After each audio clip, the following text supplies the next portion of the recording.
And now, Move the Sticks. 10 takeaways, the wild card round. With Daniel Jeremiah, Bucky Brooks, and Rhett Lewis.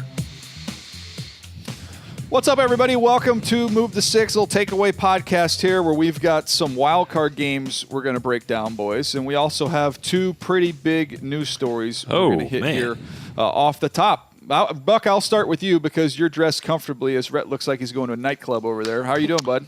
I'm great, man. I am absolutely fantastic. Great wildcard weekend. The news that has come down the plate, I guess today has been fantastic with Mike McCarthy being named as Cowboys head coach and then Tua coming out. Here we go. You know? Here we go. We want it. By the way, nightclub or country bar? I can't really see on the video here. Well, it's a little paisley. It's a little paisley, but it's form-fitting, so it's not necessarily just a nice shirt. Country. It's just kind of where I would go with stuff, it. Just a nice looking shirt. And that's just kind of how I was going to characterize it. We just want you to be comfortable. We just want you to be comfortable here. Well, look, I got to go host the Aftermath for 3 hours after this, so come along if you want. Oh, you're going to wear that shirt on television? Yeah. Yeah. Wow. Yeah, okay. man. All right. Well, hey. Well. DJ, you just leave the fashion to me, fella. All right?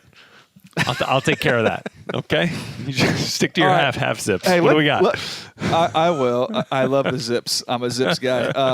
Ironically, I turned down the zips at Akron, but I am. Hey, there it is. Look at you. All right, let's get into some of these takeaways here. Buck, let's start with you on this one. The first one here. Big news here. Two things. Mike McCarthy hired as Cowboys coach, and Tua Tagovailoa announces he's going to enter the 2020 draft. Let's start with McCarthy, head coach of the Dallas Cowboys. I saw you tweeted out that you liked it. Why do you like it?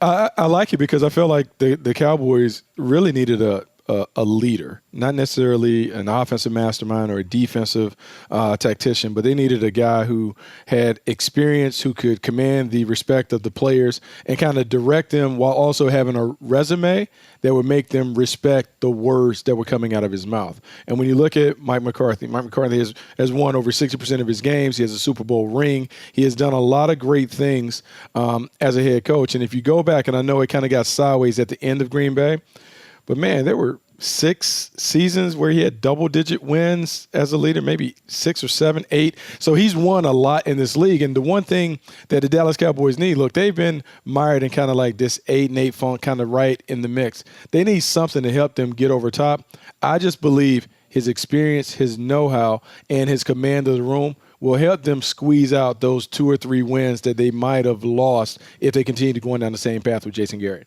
DJ, I thought it was interesting the point you brought up on Twitter about some of the things that you'd been hearing in your conversations with guys around the league, or whether you're hiring McCarthy as an offensive guru and what we saw him do with Aaron Rodgers and the Packers and guide them to a Super Bowl win, or you're hiring him as an experienced head coach, as a leader. And did you come up with a consensus there? I think we got to wait till the press conference when those questions are asked about kind of what direction they're going, because the way I look at it is, do you want Mike McCarthy to come in and be the driver of your car? Or do you want Mike McCarthy to move his car from Green Bay and make that your car? Right. Like there's a difference between those two things there. And that's why I'm fascinated to see what this looks like going forward in that arrangement and what it is. We talked about this a little bit earlier, Rhett, when we were on a conference call. Yeah. But Buck, talking to some guys that had experience in that system, and you look at the Cowboys system under Linehan.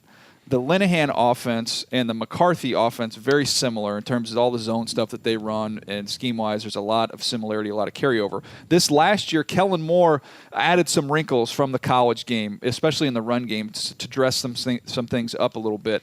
And then you hear McCarthy talking about how he spent the last year studying trends and where the league's going and looking at the college game. So I'm anxious to see, A, does Kellen Moore survive? B, if he does survive, is he calling plays? And then C, what does this offense look like? Is it going to be more of what we saw with McCarthy previously, or is this going to be kind of a collection from what we've seen with Kellen Moore and what he's learned in the offseason? And Buck, here's the thing that I was also looking at, because I had that same question. Like, all right, Ezekiel Elliott isn't anything like anything you've had in Green Bay in those final seasons. In fact, you go back to their most successful year with McCarthy in the last, 5 was back in 2014 when they went 12-4, and Eddie Lacy was the Rookie of the Year. And he ran for over 1,000 yards, almost 1,100 yards and 9 touchdowns. They didn't have 1,000 yards, 1,000-yard rusher in any season after that. And, Eddie Lacy had his difficulties, whatever, trying to rekindle that success that year. But McCarthy, we went back and looked at it. From the moment he was the head coach, first year was the head coach in Green Bay in 2006 to the last, they were a 60-40 pass to run team. That was fifth most in the league in those 10-plus years, whatever it ended up being, 12 years for McCarthy there in Green Bay. I don't think that flies in Dallas. Now, again, he's had a year off to recalibrate what he wants to do as a head coach, and obviously you're going to try to make the most out of the pieces that you already have there, especially when you have a guy as well compensated and as talented as Ezekiel Elliott. He's got to be a focal point, but how much, I guess, is the question there. Well, I think this, and I go all the way back to Mike McCarthy. He was the quarterback coach in Kansas City when I was playing there. Paul Hackett was the offensive coordinator, and obviously the Kansas City Chiefs were playing Marty ball because Marty Schottenheimer was the head coach. So he does have an understanding and appreciation for the running game. He also has an appreciation for taking the talent that he has and using it. In Green Bay, he never had a bell guy. He never had a top-tier running back that he could lean on. I think he would tell you, if you go back and you look at the heyday when Aaron Rodgers was really killing it for them, a lot of it was Jordy Nelson and Greg Jennings and James Jones getting deep off play action. If you go back and think about how Aaron Rodgers really used to deal and create the explosive plays for Green Bay, it was a lot of play action, shot plays down the field. I think now with Ezekiel Elliott, he knows that going into the game, he's going to get some +1 looks from the defense. That is going to give him some single high coverage opportunities. And with Amari Cooper, and I still believe they got to upgrade the wide receiver core, Amari Cooper, Michael Gallup on the outside, I do believe he will be able to do some of the stuff that he did in Green Bay while also sprinkling in just enough of the new sexy stuff, the RPOs and the things that Dak Prescott has been able to do. I think this offense will kind of be a hodgepodge, but at the end of the day, it's going to be the offense that we've always seen from Mike McCarthy. Well, here's one thing on that run game, Buck. I want to back you up on that because when you look at this run game, they're efficient when they ran the football. You look at Aaron Jones in 2017, 5.5 a carry. In 2018, 5.5 a carry. We've talked about just Aaron didn't Jones, do it a ton. Unbelievable season he's had. Aaron Jones this year is 4.6 yards a carry. The issue is not whether it's effective running the football. It's just been electing to run the football. And I think a big part of that is the fact that Aaron Rodgers has the key to the car. When Aaron Rodgers is at the line of scrimmage and doesn't like what he doesn't like, he gets out of it and gets the ball out. That's not on the coach. That's on Aaron Rodgers electing to abort the run game and throw it. I'm anxious to see if he maybe restricts some of that freedom that he had given Aaron Rodgers with Dak Prescott, or at least gets on the same page with him and say, hey, let's make sure our identity is to be physical and run the football. I can't have you constantly checking out all this stuff. And I also think the difference is, let's compare the quarterbacks. Aaron Rodgers was the driver of the offense. Aaron Rodgers was the most talented offensive player that they had, so naturally the game should kind of run through him. With the Dallas Cowboys, you look at this team, I think we would say that Ezekiel Elliott is a guy who should be the focal point. So I think it does change the way it's prioritized in the game plan. And you're right. Aaron Rodgers would kind of go on his own. He would freelance. He would make these checks and adjustments at the line of scrimmage that maybe kept McCarthy from being the balanced offense that he envisioned. I think this offense is going to be fine. I think the bigger thing that I'm concerned about, what is he going to do with the defense? Is he going to radically overhaul what they've done on defense? In my mind, I think the Cowboys' defense has been fine playing the Tampa 2 system and all those other things. I would be a little more reluctant to have radical changes on both sides of the ball. I'll be more likely to see if I could keep the defense the same and just kind of tweak and refine the offense. Because, look, man, 2 years ago, this team won a division. I wouldn't go crazy overhauling what the Cowboys have been. Is there a chance that the Cowboys' number one receiver next year is a former member of the Alabama Crimson Tide, but is not Amari Cooper? Could be. That's 17. I mean, it's because there's no given, right? That they're going to be able to re-sign Amari, but they might be in a spot to take a guy like Jerry Jeudy in the first round. There's a million receivers. I know. Yeah, but we've got Jerry Jeudy. You saw Devontae Smith, and we're going to get to his quarterback here in a second. Devontae Smith. See, that's what I'm trying to do for you here. I'm just trying to work our way into the Tua news here, man. That's why you bring me here. That is good. That is good. But I do, though, I think that this Cowboy thing is fascinating. Mike Nolan is a guy who I was around and have known for a long time with the Baltimore Ravens. His name has been one, Buck, that's great been coach mentioned prominently is the likely defensive coordinator for the Cowboys. And Coach Nolan's coached in a 3-4, 4-3. He's multiple. He can do a lot of different things there. So I think he's available his experience level, he'll kind of craft whatever he can around the talent that he has. And I do think there are some really good pieces. Although when you go priorities, I know you're talking about receiver, Rhett. They need some more playmakers on the back end of their defense. Yeah. They need safety. They need a safety. They need a big-time safety. I think that's the other thing, too. They need to upgrade in terms of being dominant right down the middle. So, man, the uncertainty with LV, with Leighton Vander Esch, you don't know if Sean Lee's coming back. I think they have to reset and just make sure that right down the middle of their defense and the second level, the inside linebackers and the safeties, they have to make sure they have blue-chip players there. Because when you look at the Cowboys, they don't have glaring weaknesses, but right down the middle, they certainly could upgrade. So, I think, good. No. We can move it on here. But everyone's, we're all in agreement that they're going to figure out a way to sign Dak Prescott, right? I mean, that's just. Oh, that's not. I mean, that's. absolutely. That's one way or another, he's the Cowboys starting quarterback next year. And I thought it was interesting that Tom Pelissero mentioned when he went and spent time with Mike that he actually watched a lot of Dak video, a lot of Dak tape. And that was one of the things that really interested him moving forward. So, look, that's just one more reason why maybe the dots have connected here a little bit. But, yeah, let's move it on to some more quarterback news here. All right, so here's the big news of the day as it pertains to the NFL draft. Tua Tagovailoa goes in a press conference with Nick Saban, announces he will be foregoing his college eligibility. He's going to enter the 2020 NFL draft. The hip situation kind of clouded this whole deal. I mean, Buck, I think we always knew, he's going to come out and likely a top 5 pick. And then, unfortunately, has that injury. He's going to be recovering through that. Now, I had tweeted out before the decision was made, really he had 3 options. I think everybody was kind of making it a 2-option situation where, one, you go back to Alabama, you try and prove that you stay healthy, and maybe that'll up your stock, although there's tremendous risk you could get hurt, and that would not have been something I would have advised. Number 2, you forgo your eligibility. You enter the draft. Although you're not going to be able to do everything you want to do before the draft to show that you're healthy. A little bit of a risk a team would be taking on there, but you could do your rehab with the team. Those are the 2 options everybody talked about. The third option, which I'd heard a lot of in the last week, some rumblings that maybe he just decides to go back to Alabama but doesn't play.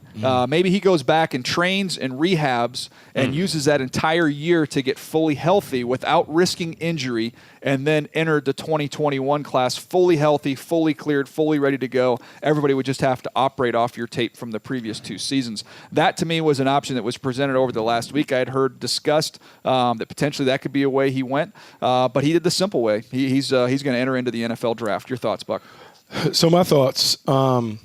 So here's the deal with me and Tua, and I'm probably going to go really heavy and go all in. I believe he's the most talented quarterback in the draft class. I believe he's the number 1 quarterback. I believe if we were doing this from beginning to end and we just graded the tape over the duration of his career, I think we would say that he is the number 1.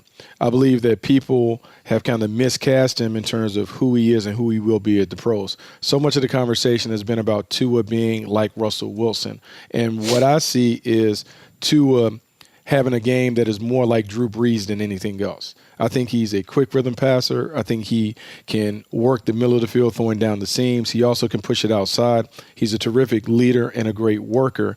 And I can't see any scenario when it's all said and done that he's not a top 5 pick, because I believe there's a separation between the 2 guys that are going to be in the tier 1 category, meaning Joe Burrow and Tua, and the rest of the guys. And I think when people dig into the tape and they look at the separation, I just believe that you pull the trigger on Tua, and even if he has to redshirt due to his injuries, I think you feel better about the talent than risking it on somebody else who is probably, in my estimation, a lesser player.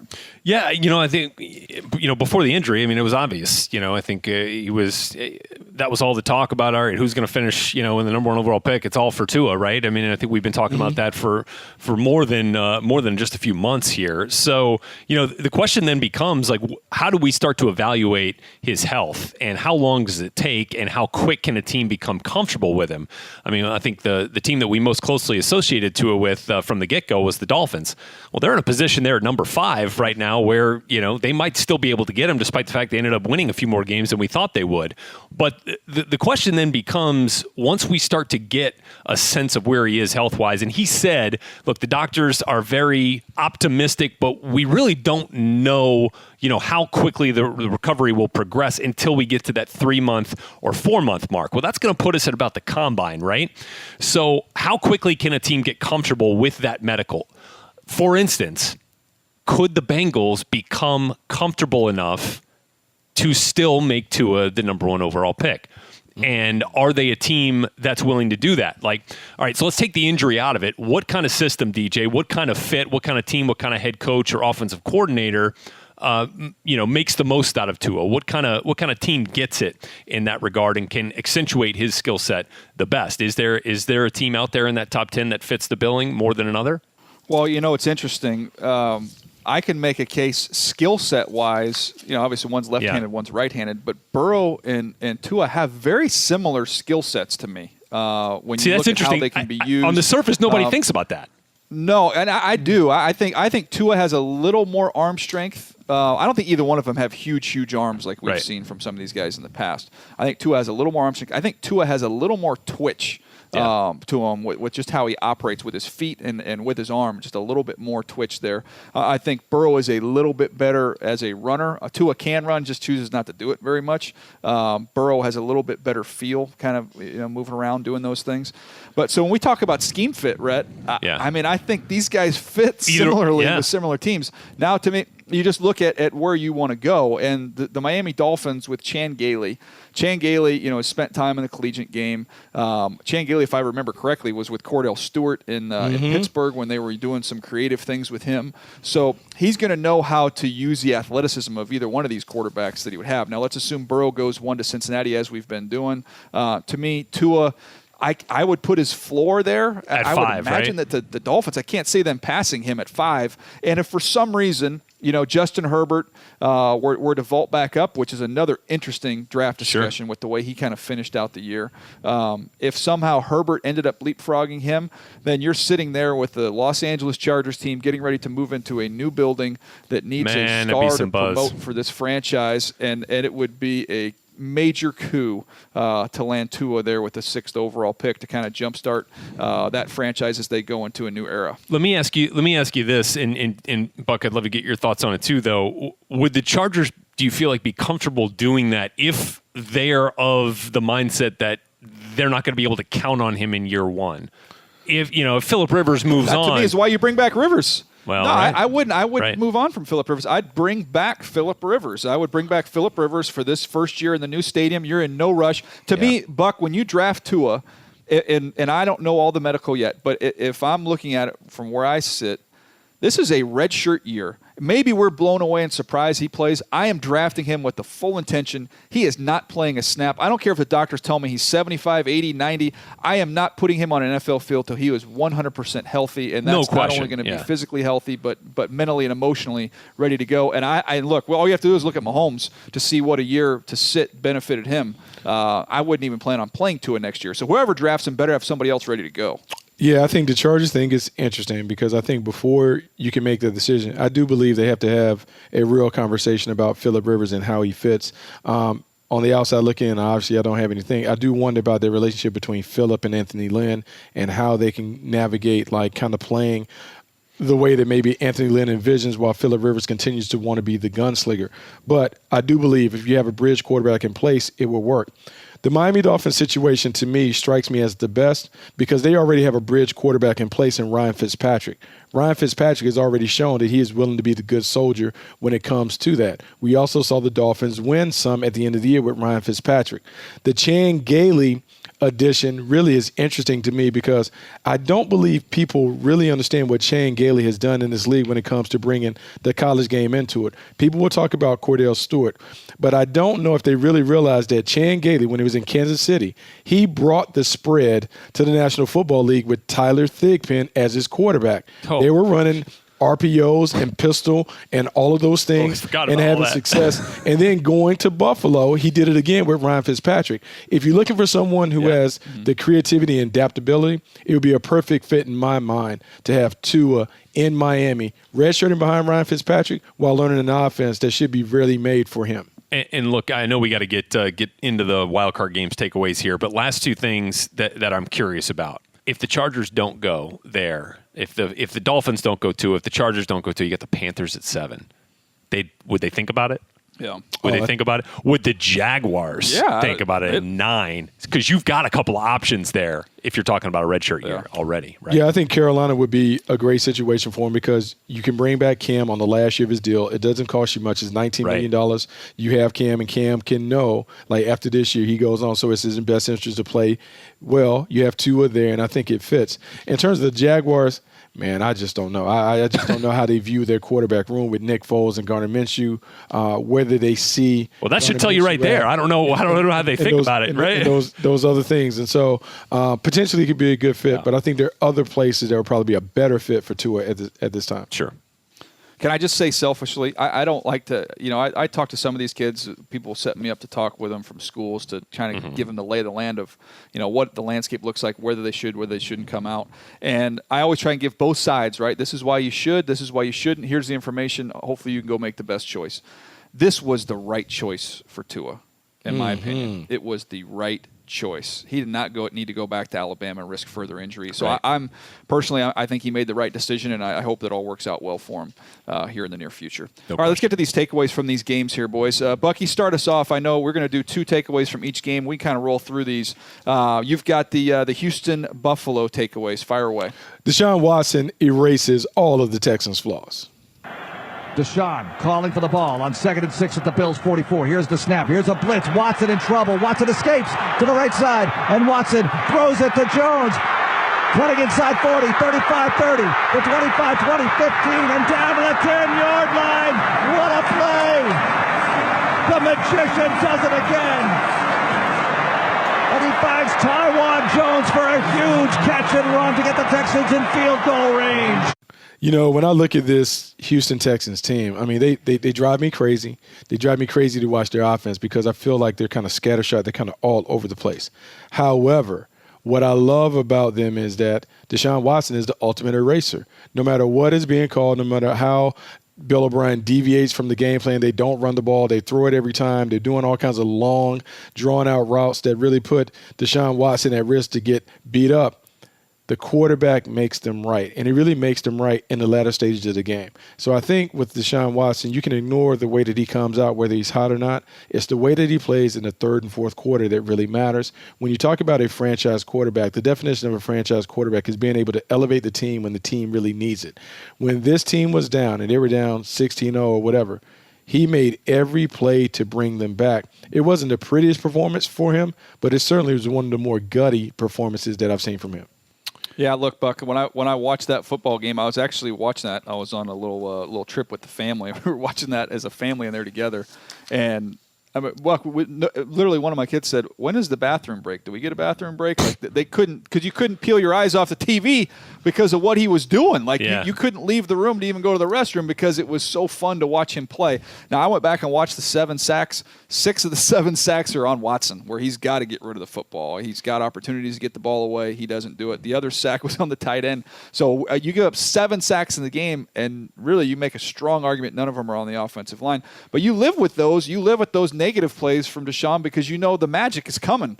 And that was what happened. He made a miraculous play to win them that football game. And you just get the sense when he was in college all the way into the NFL, if there's a big moment in the game, he is going to rise to meet it, Rhett, because he does it every single time. Yeah, I mean, that's kind of – now, early on, you felt like, it's the Colts game last year in a wild card round all over again. They can't score. And thankfully, their Texans defense actually played well enough to keep touchdowns off the board for the majority after that first drive, at least. And then the game turned on that J.J. Watt play. Mm-hmm. That sack that forced a field goal instead of continuing a drive after the DeAndre Hopkins fumble. I mean, that's huge. And the game flipped there. That crowd got into it in Houston. And all of a sudden things started going their way here. They started playing better. Mike Silver, wrote a really nice article on on Watson's magic at the end of the game. And so on the play that we're all talking about, where he gets hit twice, avoids the sack, hits Taiwan Jones, by the way. Did anybody realize he was still on that? I mean, he was on that roster. I didn't know. I had no idea. I remember going to his pro day. I was at his pro day. Well, I mean, he's been in the league, it seems like 10 years. But I think he's been in the league almost 10 years. I didn't even see him in the game. I didn't even see him in the game outside of that play. Anyway, that's one thing. So on the play, this is what Watson's telling Silver. He knew he wanted to go to Hopkins on a hot route because he kind of felt a zero blitz coming at that point. And you had Tre'Davious White back there in coverage, looked like on Hopkins, but he also saw Kevin Johnson, former first-round pick of the Texans a few years back out of Wake Forest, who's now with the Bills, and he was like, I knew that Kevin Johnson knew our signal that I was going to give to Hop, and I was afraid he was going to try to bait me into throwing to the back and then jump in front of Hopkins, and so basically the two areas that he was going to be able to go to, he felt like he didn't have, so he knew he was going to take the hit. And then he felt like he was going to be able to withstand the hit, and then improvise and make that play. And I mean, for all that to go through your head right there in those split seconds as you're about to take that snap, and you take that snap and you get hit twice and you bounce out of it. And I just thought he was going to run it.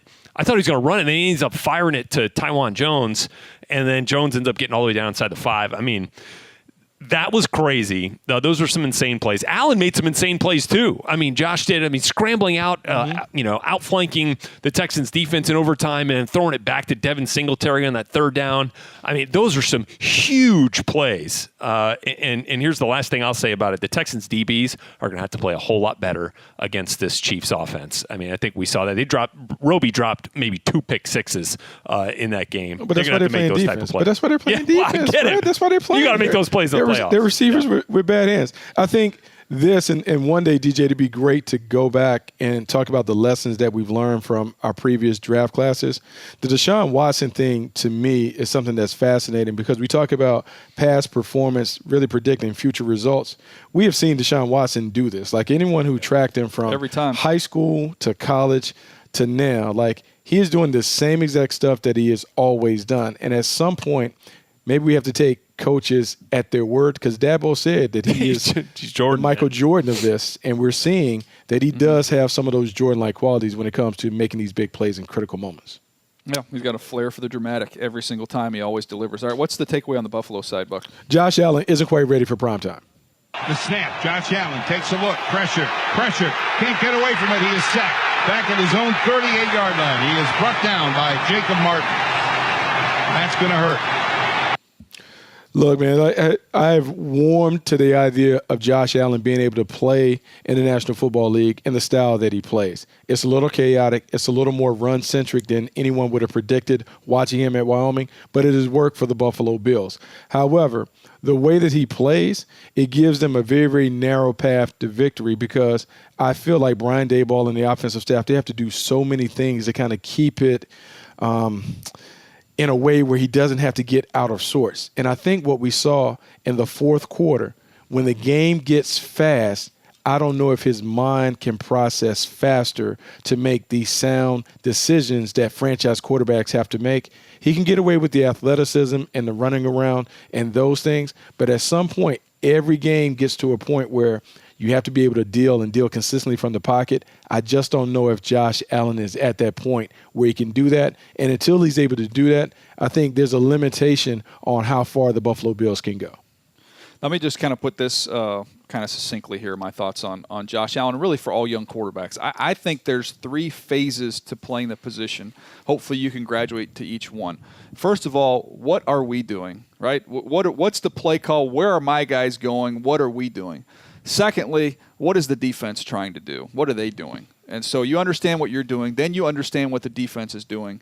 And then this is the next step in the evolution is what is the situation? And I think that as you gain more experience, you will be able to take that focus on each individual play. Here's the call. Here's what we're doing. Here's what they're doing. But, man, I cannot take a sack here. I cannot turn the ball over. If it's not there, get the ball out. There's this much time left. I can't fumble the ball here. The lateral was insane. It was just a reckless type play. But there's a focus, like a situational focus, I think, that comes only with experience. I don't think you just enter the NFL and you have that. I think You got to get comfortable what you're doing, what they're doing, and then you can graduate to having that situational awareness and focus, Buck, because I think that's what's missing right now with a young quarterback. It's funny that you mentioned this because what you're talking about, the 3 phases, I don't know. There's an article in the Washington Post about Deshaun Watson learning how to play chess in the offseason to help his game as a quarterback. The guy that he trains with is one of my friends, Seth Mikowski.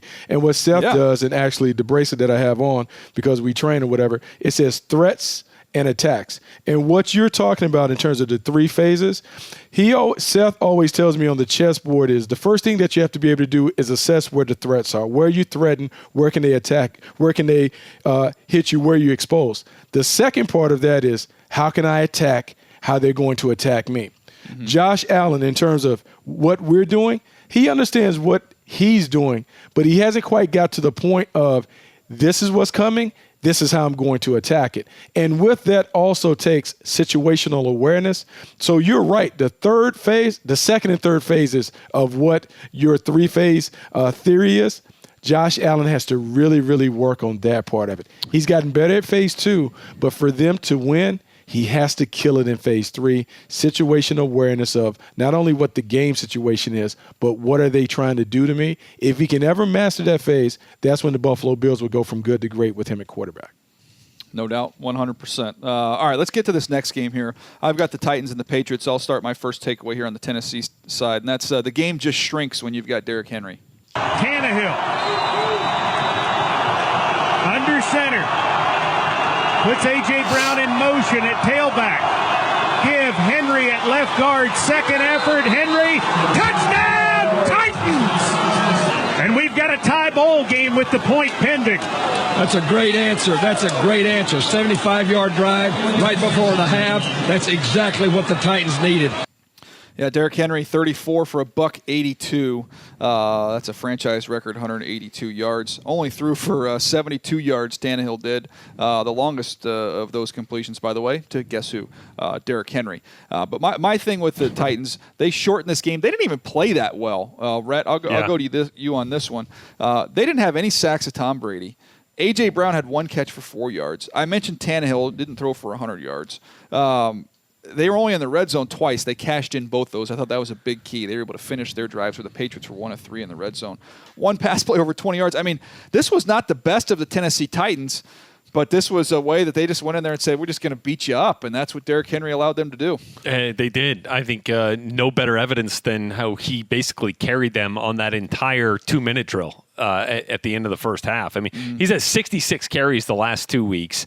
He's been the entirety of their offense, was in this game. I mean, the fact that Tannehill had 8 completions in this game, 8 for 72 yards, I think just says it all on where the state of the Patriots, has been, that their offense couldn't overcome that. Their offense couldn't overcome, those points in that game. And I think that that's going to be beneficial for the Titans going up here against the Ravens next, but I don't think it's enough against a team of that caliber. We've talked about it a little bit. Buck, go ahead. I was going to say, Buck, before you get in here, I want to run my next bite here because these two things kind of go together, and I want to get your thoughts on both of them. Because my New England takeaway was the fact that they are just void of offensive playmakers. There you go. White behind Brady. 3 in a bunch left before Sanu motions to the right to join Dorsett. Brady dropped that. Short set. A throw to Edelman, who drops it on the far side at the 45-yard line, turning to run before completing the catch. Got a bunch of those this year. And there have been a couple of them tonight. Not by Edelman, a couple, but that's his first to go with a big drop by Harry. DJ, it's funny that you talk about the Patriots not having enough offensive playmakers. I think the thing that was the theme of this game, and really it's the theme of the playoffs, the scoring is at a premium. The explosive plays are at a premium in playoff games. The defense, all the balls that we see flying around during the regular season, the game grinds to a halt in the postseason. And what I saw, the Tennessee Titans made it grind to a halt because Derrick Henry and the running game, being able to control it, being able to kind of play the clock management game. Mike Vrabel doing a great job of understanding the situation and how they wanted to play it. And then with the Patriots just couldn't score enough points. We go back and we look at their regular season. They were unbeaten when they held teams to 17 points or fewer. but they were winless when teams scored 17 or more. That is a tremendous amount of pressure on your defense to always have to play the perfect game, and it's because they are playing with one hand behind their back because they don't have the luxury of knowing their offense can get them 20 to 24 points a game, and that's something that we had never seen from the New England Patriots. Who are the blue players? We talk Right. about this all the time. Like when you're doing an advanced report and you're trying to figure out who you're worried about, who are the blue players. They don't have any blue chip players. Yeah. I mean, Edelman is a really good player. But I don't think at full speed, staying up at night at because full of Julian strength. Edelman. Yeah, when he's 100% not healthy. The way he was, No. Not the way he was No. this year. At the end of the season, I should say. So I just, man, they've no matter what they do in the offseason, we'll see. Tom Brady decides what he wants to do, whether he wants to come back or not. Maybe it's a total turn this roster over and try and rebuild it. Haven't had to do it in 20 years, which is remarkable. But maybe that's where they are. But they need some dudes, man. They just don't have enough dudes. That'll be the story, right? I mean, that storyline of the fact that they need to upgrade their playmakers in a big way will be backseat to what will be front page drama for Brady the watch. next 4 months. You know, what in the world are the Patriots going to do? Belichick, Brady, the whole thing. So that's going to be. I don't have a read on it yet. I don't have a take on it, other than the fact that Brady says it's unlikely he's going to retire, and that there were really no questions to Belichick on whether he wanted to continue coaching. I feel like that's just assumed. He hasn't given us any indication otherwise. So, can they do it apart? Are they going to keep doing it together? And then we could talk about, all right, they need to figure out how to help this help Brady out here. But until then, it's going to be fun to watch. All right, what we got next? Yeah, so I'll get you to maybe one of the most surprising games of the weekend in its entirety, and that was the Saints-Vikings game. And we'll start with the Vikings proving clutch in key moments. Here we go. One receiver left, three right. Cousins shotgun. Dalvin Cook to his left. 3rd and goal from the 4. Kirk takes the snap. Looks right. Fade left. End zone. And it is caught. Touchdown! There's a touchdown. Amazing decision by Kirk Cousins. He saw the all-out blitz. He knew he had Rudolph one-on-one with the corner. Rudy! And just threw the jump ball. Oh, what a beautiful throw. I mean, 2 best throws of Kirk Cousins' career happened on the 43-yarder to Adam Thielen to get him inside the 5, and then, perfectly placed one-on-one coverage to Kyle Rudolph for the walk-off winner. And we'll get to what it all means for the Saints here in just a bit. But I go back to the very beginning of this game. You can leave the whole Cousins narratives out of it. Adam Thielen fumbled the ball on the Vikings' first possession in Saints territory. Saints get the ball, and they don't get a touchdown out of it.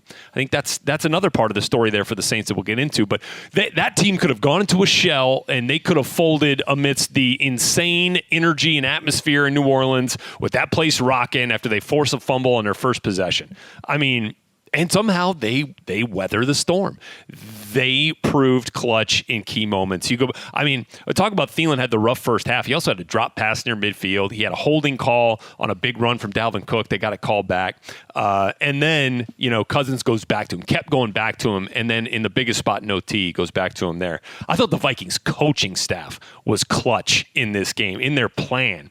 Not just on offense, but on defense, moving Danielle Hunter, Everson Griffin around to take advantage of maybe some of the inadequacies of the interior of the Saints offensive line, caused them problems all day long. They limited Breeze to 70 yards passing through 3 quarters. That does not happen, especially at home. If not for Taysom Hill, the Vikings would have run away with this game. I mean, Taysom Hill was the catalyst. He was all they were doing on offense. Through the air, on the ground, in the blocking game. I mean, that was crazy. And then offensively, they were as committed to the run game as I've seen, particularly if you guys were watching on first downs. They got drives off to a positive start, especially in the first half with chunk plays from Dalvin Cook. I mean, Dalvin Cook had over 70 yards rushing in the first half. 58 of it was on first down runs. You talk about what it means for an offense to start a drive in positive fashion.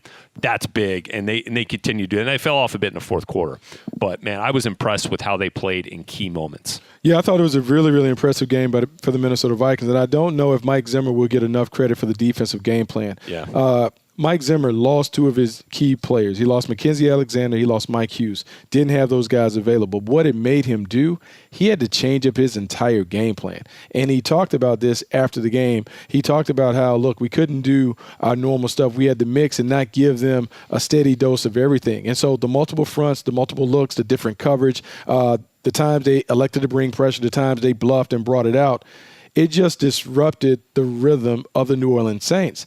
And then the strategy on the other side, playing keep away with Dalvin Cook really dominating the first down plays and being able to run the ball or whatever. And even though the Saints kind of corralled it and slowed it down in the second half, it enabled Kirk Cousins to get off to a good start. He was able to throw some play action passes. They took some shots, and the wheels were in motion for this game plan to kind of play out in terms of being a fourth quarter game. Great game plan. And I know we'll talk about the Saints and how they just kind of left some meat on the bone, but if you're the Minnesota Vikings, you know that this game plan can certainly travel and can be problematic for other teams that they will face in the postseason. Well, my takeaway on this, kind of going along with the Vikings, is we always talk about the importance of drafting and fit, the scheme fit, the player fit. And when I look at this Vikings team and I look at the offense with Stefanski, Gary Kubiak, and Rick Dennison coming in there, the way they want to run that zone. So you go get Garrett Bradbury, who was unbelievable at the second level in this game with what he was able to do. Kirk Cousins, this is a scheme he excelled at in Washington. He's very comfortable in this offense. Dalvin Cook was made to run in this offense. Their personnel perfectly fits the scheme that they have.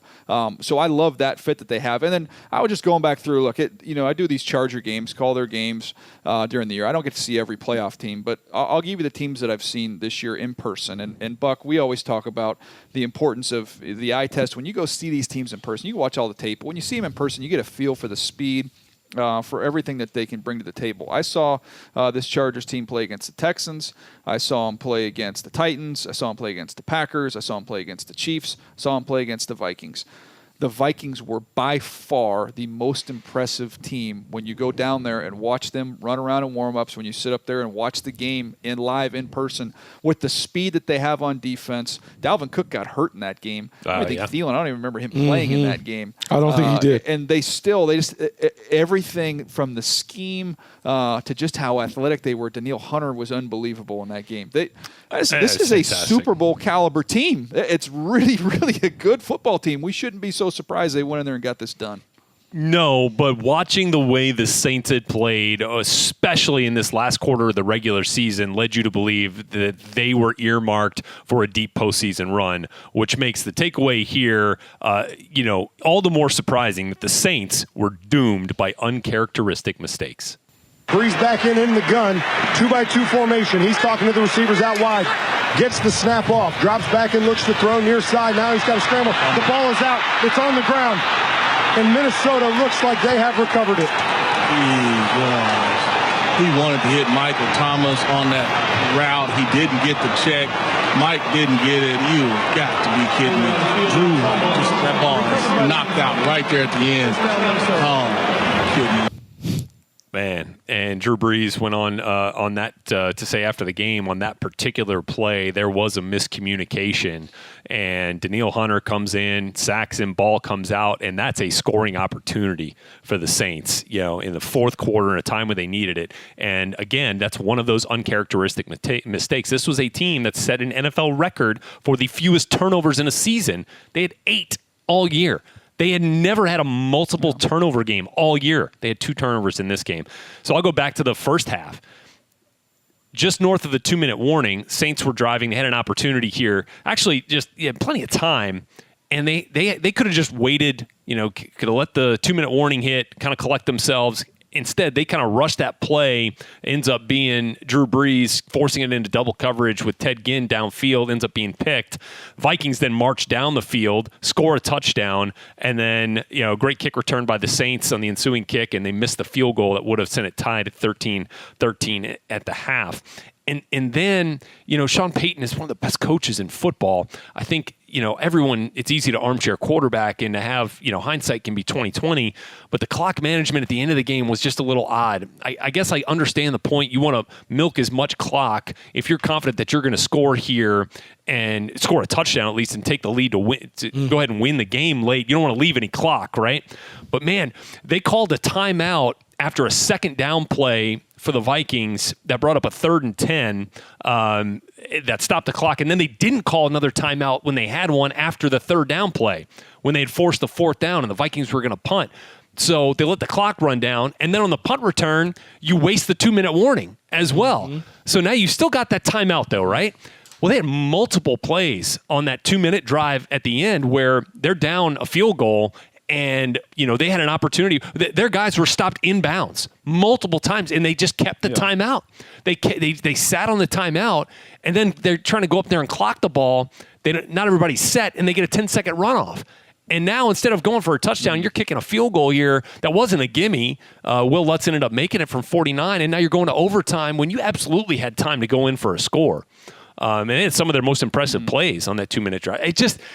They picked a bad time for their worst game. I mean, that's all you can really say about it. That's all you can really say. And I think it goes back to a phrase that coaches always talk about. More games are lost than won.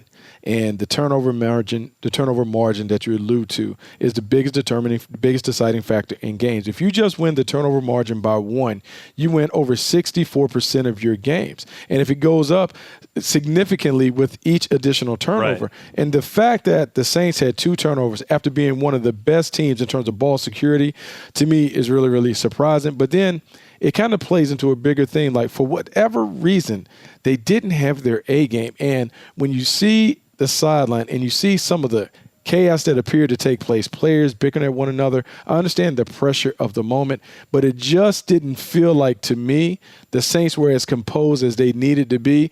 And I still feel like there was a little hangover from the previous 2 years of failures that ratcheted up the pressure that this team felt when they were facing the Vikings. Well, I agree with you guys. I can't say any better than you just did. Okay. Let's move on to the last game there. I have nothing to add. You guys, you got it. The whole thing you got it. All right, let's move on to the Eagles and the Seahawks here. First one, DK to the rescue.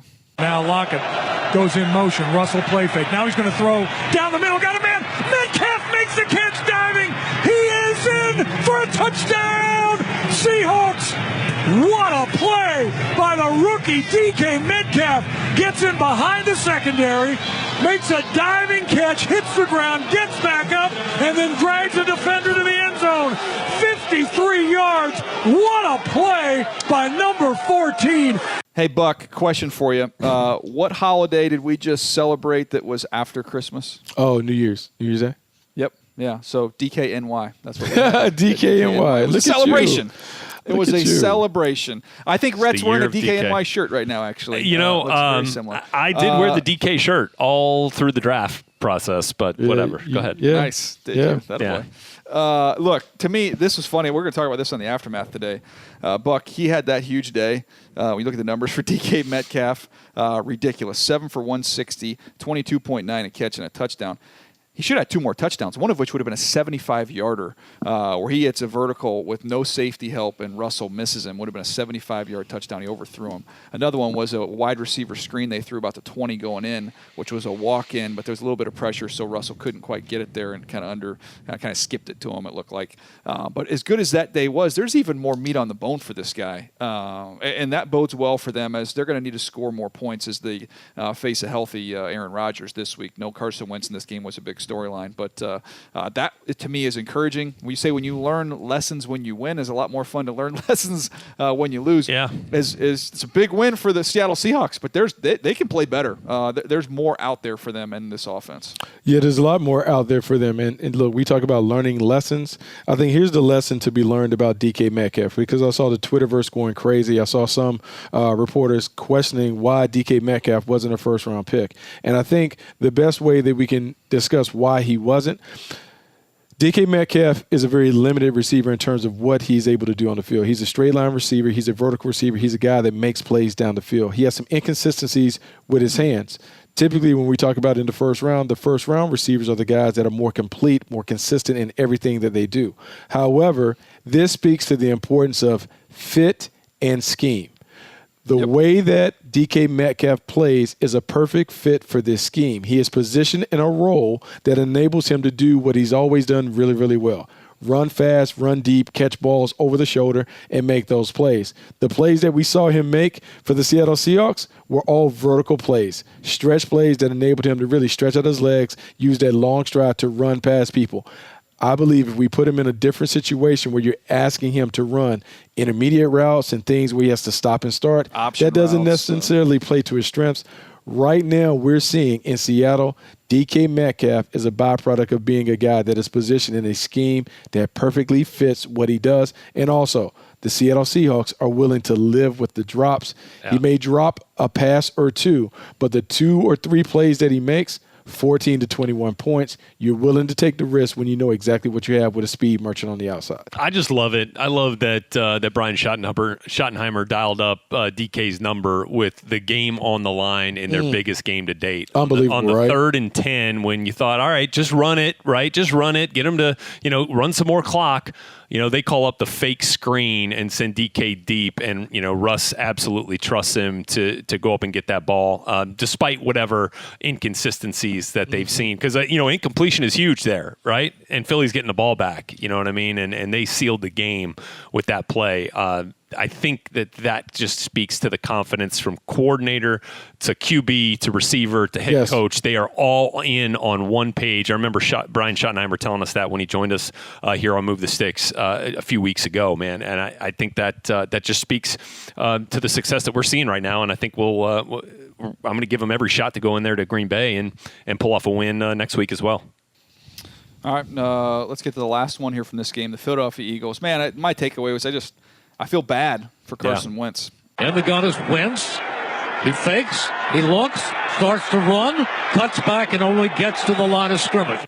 Guys, I don't know what you want to say about this. I know some people are trying to get on their soapbox and talk about durability and this, that, or the other. It just was an unfortunate thing, man. The guy stayed healthy all year long. Gets his, really. Bucky always uses the phrase elevating the play of others around you. That, to me, is a definition that we've talked about forever as a franchise quarterback. He took all these young guys, and I know the competition wasn't great, but he got the best out of that group to get this team NFC East title, get them in the postseason, and never got a chance to pay it off. But as we've seen, my encouragement to Carson Wentz would be, as we've seen with Kirk Cousins the other day in that playoff game, you get narratives that get built up, and they're easily, not easily, but you're able to get past them. And Kirk Cousins forever, we've always heard, can't win a big game when the stage gets big, the lights get bright, he shrinks. With Carson Wentz, it's been this durability thing, and unfortunately he's out of this game, Buck. But I think this is just kind of a fluke hit, and he'll be right back on the horse next year, hopefully with the healthy supporting cast.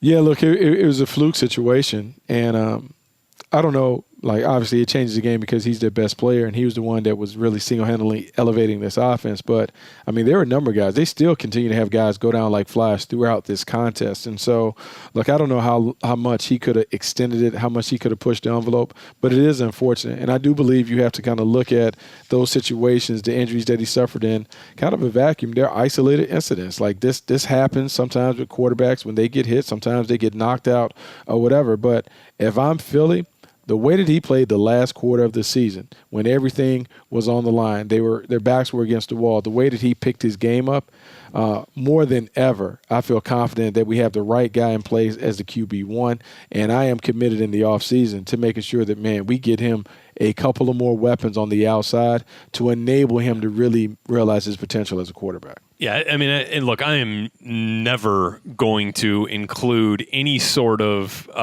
head injury in a durability conversation because there's absolutely no control over that, which is the case for most injuries. Look, soft tissue stuff, you start to put the pieces together. But look, that's not even a part of the conversation at all with Wentz. What is, though, is that, I mean, I would be shocked if it's not a complete retool of the wide receiver core, in Philly. I think you've got some nice pieces now at running back that have emerged here that are pretty exciting moving forward. Jason Peters says he has every intention on continuing to play. I mean, like, you've got some offensive linemen up there. You get Lane Johnson back. I mean, this is going to be a fun team to watch again next year. More fun to watch how they build this thing back up for Carson, because I want to see him back in the playoffs. I want to see him healthy. I want to see him get an opportunity, because this just it was unfortunate. All right, one thing here, and then we'll wrap this thing up. I want to get both your thoughts on this, because you both are great to speak on it. Rhett, because of your knowledge of this person and when your dad being around him, and Bucky, because you've known him forever. When we look at head coaching candidates, one name we haven't heard, and I'm thinking about one job in particular, the Cleveland Browns. Jim Schwartz. People forget he took over that Detroit Lions team that went 0-16. Yeah. Made them competitive. Matthew Stafford put up big numbers. They were in the postseason at least once, I think. Were they once or twice? They went to the playoffs. Detroit. Yeah. So got that team into the postseason. He's somebody that, with his Georgetown degree, and everybody knows how smart he is, and he's embraced a lot of the analytics. The Philadelphia Eagles are largely viewed as a team at the forefront there. Paul DePodesta looks like he's grabbing a lot more power there with the Cleveland Browns, comes over from the baseball world, heavy into analytics. I haven't heard his name mentioned anywhere, but, guys, I almost think that's kind of an interesting choice, because nobody wants to go into that culture in Cleveland. It's a disaster. They've been chewing up and spitting people out forever.